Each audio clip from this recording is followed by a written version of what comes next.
10 நிமிஷத்தில் இன்ஸ்டன்ட் மீன் குழம்பு எப்படி பண்ணலான்னு பார்க்கலாமா? வாங்க. அதுக்கு ஃபஸ்ட்டு ஒரு பவுலில் சின்ன வெங்காயம் கட் பண்ணி வச்சுருக்கேன், அதை ஆட் பண்ணிக்கலாம்.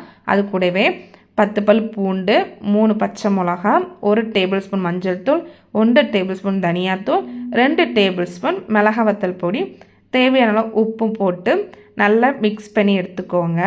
இது கூட ஒரு நெல்லிக்காய் சைஸ் அளவு புளி கரைச்சி வச்சுருக்கேன், அதையும் ஆட் பண்ணிக்கலாம்.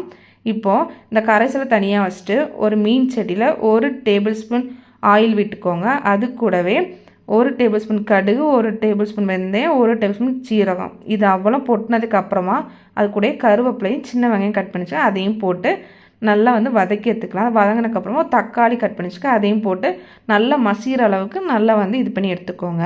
இது கூட அந்த கரைசலை ஆட் பண்ணி லைட்டாக உப்பு போட்டோன்னா போட்டுக்கோங்க. ஃபஸ்ட்டே உப்பு போட்டோன்னா டேஸ்ட்டு பார்த்துட்டு நீங்கள் போட்டுக்கோங்க.